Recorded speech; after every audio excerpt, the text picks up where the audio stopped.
लेंगे। मैं तुम्हारी मदद कर दूंगी, आप जाओ।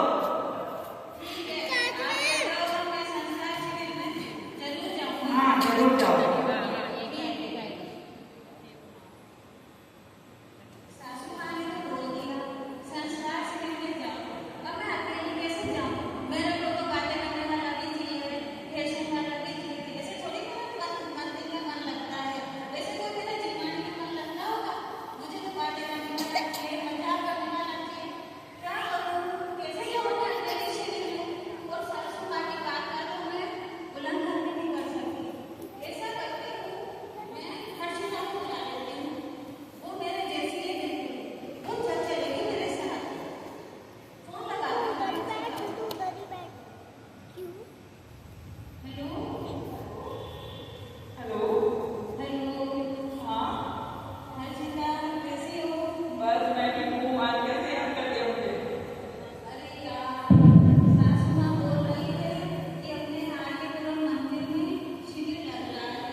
अगले दिन दोनों फ्रेंड्स मंदिर जाती हैं और मंदिर में मिलती हैं।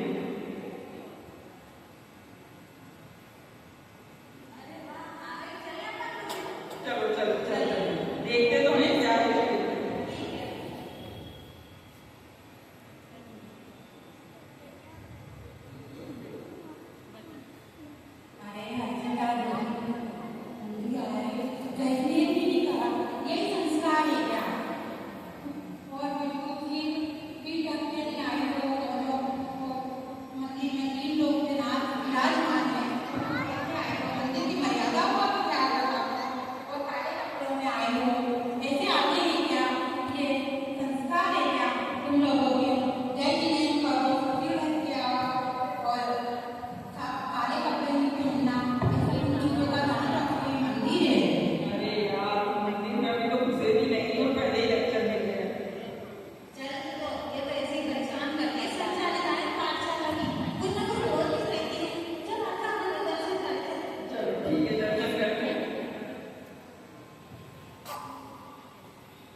भैया जी की क्लास चल रही है, बच्चे पढ़ रहे हैं और हम लोग आगे अटेंड कर रहे हैं।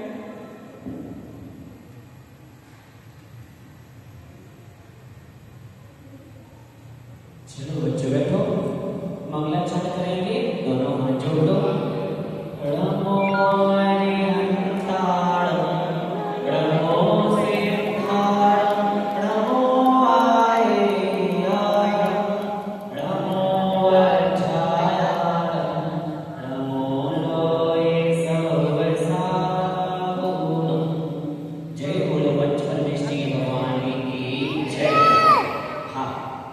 हम लोगों ने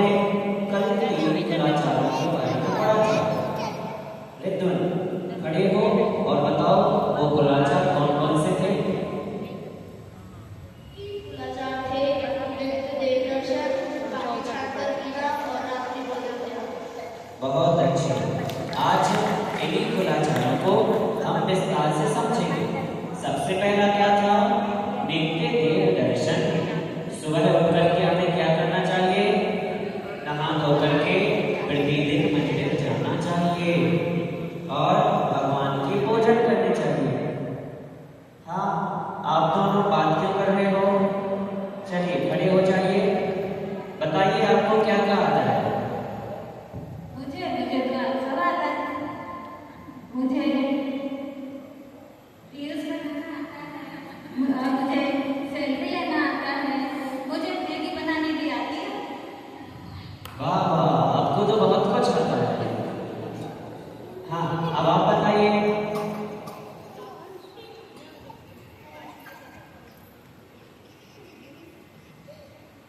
आपको क्या क्या आता है? मैं तो इनकी फ्रेंड हूँ, तो ये करती हूँ, उनके साथ सेल्फी बनाती हूँ, रील बनाती हूँ। आप बताइए, सच्चे देव कौन होते हैं? देव तो बहुत सारे होते हैं। बालाजी महाराज हैं, सालासर महादेव हैं, और देवानंद भी है, कपिल देव भी है, सब देव भी है। अरे कपिल देव नहीं, मैं सच्चे देव की बात कर रहा हूँ। तो इन्होंने कौन सा पाप दिखाया? ये भी तो सच्चे ही है। नहीं नहीं, ये सच्चे देव नहीं होते। हाँ चहल, तुम खड़े हो, तुम बताओ सच्चे देव कौन होते हैं? हाँ बहुत बढ़िया, ये होते हैं सच्चे देव। आप लोग थोड़ा अपने दिमाग का चेकअप करवा लें, है ना? कपिल देव, ये देव वो देव नहीं होते। सच्चे देव कौन होते हैं? जो वीतरागी हो, हितोपदेशी हो और सर्वज्ञ हो, वो सच्चे देव होते हैं। हाँ, तो देखा पाठशाला आने का नतीजा, छोटे छोटे बच्चों को भी बहुत सारा ज्ञान होता है। हाँ, बात ध्यान से सुनो, हमें रात्रि भोजन भी नहीं करना चाहिए। आप में से बताओ, रात्रि भोजन कौन कौन करता है? सभी करते हो? ऐसा क्यों? भूख लगती है तो करते हैं। नहीं, हमें रात्रि में भोजन नहीं करना चाहिए, क्योंकि जब हम रात्रि में भोजन करते हैं तो बहुत सारे जीव उत्पन्न हो जाते हैं रात में, और वो हमारे भोजन में जब गिरते हैं तो हमें हिंसा का पाप लगता है ना? और पानी भी हमें छान करके पीना चाहिए, क्योंकि एक पानी की बूंद में कितने जीव होते हैं? 36,450 जीव होते हैं। इसलिए पानी छान करके भी पीना चाहिए। अगर पानी छान करके नहीं पिएंगे तो उसमें हमें बहुत सारी हिंसा का पाप लगेगा, तो इसलिए पानी छान करके पीना चाहिए, है ना? हाँ, तो आज हमने क्या क्या सीखा बताओ? सबसे पहले हमने क्या सीखा? नित्य देव दर्शन करना। नित्य देव दर्शन में क्या सीखना है? सुबह उठेंगे, नहाएंगे धोएंगे और धोती पहन करके क्या करेंगे? अगर 8 साल से ऊपर के हैं तो अभिषेक करेंगे, मंदिर डेली आना है, और जो महिला वर्ग है उनको भी नियम लेना चाहिए कि वो क्या करें? प्रतिदिन अभिषेक नहीं कर सकते तो कम से कम अभिषेक देखें। अगर अभिषेक नहीं कर पाते हैं तो कम से कम एक नियम तो होना चाहिए कि डेली अभिषेक देखें। दूसरा हमने क्या जाना? रात्रि में भोजन नहीं करना। क्यों नहीं करना? क्योंकि रात्रि में बहुत सारे जीवों की उत्पत्ति होती है और वो जीव हमारे भोजन में आकर के गिर जाते हैं और भी हिंसा होती है, इसीलिए रात्रि में भोजन भी नहीं करना चाहिए। तीसरा क्या है? तीसरा क्या था? कौन कौन पीता है पानी छान करके? सभी पीते हो? इतने झूठे लोग। सभी पीते हो ना? ईमानदारी से। मुझे तो नहीं लगता आप लोग पीते होंगे। हाँ, तो हमें क्या करना है? हमेशा पानी छान करके पीना है ना? क्यों पीना चाहिए? क्योंकि एक एक बूंद में 36,450 जीव होते हैं, इसलिए इसलिए हाँ, और एक और बात है, हमें पिज्जा, बर्गर और फास्ट फूड आदि भी नहीं खाने चाहिए। आप लोग खाते हो? हम तो इनके बिना रह ही नहीं सकते। नहीं नहीं, इनके बिना भी रहा जा सकता है। अगर आप ये नहीं खाओगे तो मर नहीं जाओगे। एक काम करो, अगर आपको खाना है तो घर का भोजन त्याग दो, केवल बाहर का खाओ, फिर पता चलेगा जब पेट खराब हो जाएगा। हाँ, इसीलिए बाहर का भी हमें नहीं खाना चाहिए। आपको क्या पता वो कैसे बनता है? आप देखने जाते हो क्या? नहीं जाते। क्या पता वो कौन से पानी से बनाते होंगे, किस सामान से बनाते होंगे, तेल कब का है, उस तेल में क्या क्या उन्होंने बना लिया, हमें कुछ भी नहीं पता। इसीलिए बाहर के फास्ट फूड नहीं खाना चाहिए, उसके बिना भी रहा जा सकता है। तो बोलो जितवाणी माता की जय। जय जिनेंद्र।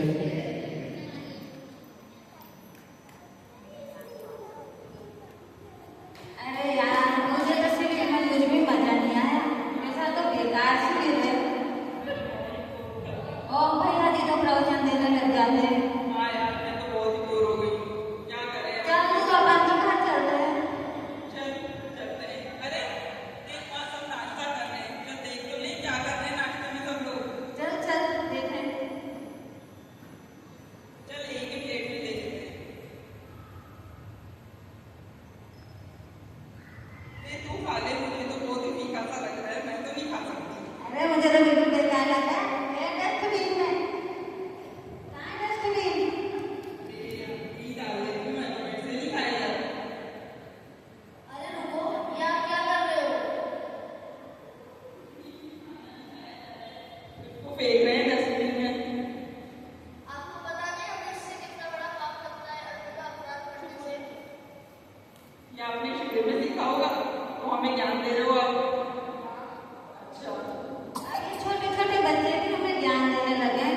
ज्यादा लेक्चर मत दिया करो। चलो चले अपन तो फास्ट फूड ऑर्डर करेंगे। आप जितना खा रहे हो ना, उतना तो गरीबों को भी नसीब नहीं होता, जितना आप उसको वेस्ट कर रहे हो। अरे यार, ये आजकल तो इतना जवाब देने लग गए, कुछ भी मतलब अपन तो घर जाते हैं। मैं तो बहुत परेशान हो गई हूँ यहाँ शिविर चलो में। चलो घर चले, फास्ट फूड ऑर्डर करेंगे अपन तो घर के। चलो चलो चलते हैं, घर चलते हैं।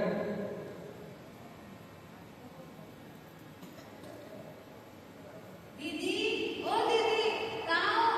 दीदी, क्या हुआ भाभी? अरे कुछ मत पूछो, मेरा तो बहुत खराब है, आज शिविर में जाके। हे भगवान, इनका तो सुबह शाम दिन रात हर वक्त मूड खराब रहता है। कब मूड खराब नहीं रहता है? बताओगे अब क्या हुआ, या मैं तुमसे मूड पूछूं? खराब है, बस मूड खराब है। ठीक है मंजुला भाभी, आप बताइए क्या हुआ? कुछ नहीं दीदी, वहाँ पर जब हम शिविर में गए तो जाते ही तो पहले मंदिर भी नहीं पहुंचे और वहाँ हमें टोक दिया, दर्शन भी नहीं करने दिया। फिर वहाँ पर जाकर भैया जी ने लेक्चर दे दिया, रात में नहीं खाना चाहिए, ये नहीं खाना चाहिए, फास्ट फूड नहीं खाना चाहिए। अब बताओ अगर फास्ट फूड में हम कैसे रहेंगे? और भैया जी बोले सब कुछ ही छोड़। नहीं, ऐसा तो नहीं है। सब कुछ छोड़ने के लिए तो नहीं बोला होगा, जरूर फास्ट फूड छोड़ने के लिए बोला होगा। सब कुछ ही है। नहीं भाभी, फास्ट फूड में आपको क्या पता कितना मैदा होता है, कितने गंदे हाथ होते हैं, कितने गंदे 11-12 मैले हाथों से वो बनते हैं। पुरानी ब्रेड, 1 महीने की पुरानी ब्रेड और क्या क्या मिला हुआ होता है।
करना चाहिए और ना ही फास्ट फूड खाना चाहिए। अपने बच्चों में संस्कार को संपत्ति की बजाय बच्चों में संस्कार डालें।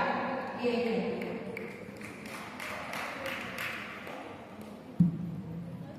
ज्ञान पुस्तक से मिलता है और समापन अनुभव से मिलता है। हमें बच्चों को और बड़ों को केवल पुस्तकी ज्ञान ही नहीं देना है। पुस्तकी ज्ञान से बच्चे बड़े तो बन सकते हैं, लेकिन उनमें संस्कार और हमें देने ही पड़ते हैं। वो हमें पढ़ने जाने से और हमें परिवार का आदर करने से ही मिलते हैं। इसलिए केवल बच्चों को हमें किताबी ज्ञान ही नहीं देना है, वो संस्कार भी देने हैं। अब हम आपको एक भजन या गाने के द्वारा शिविर की महिमा को बताते हैं।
बहुत ही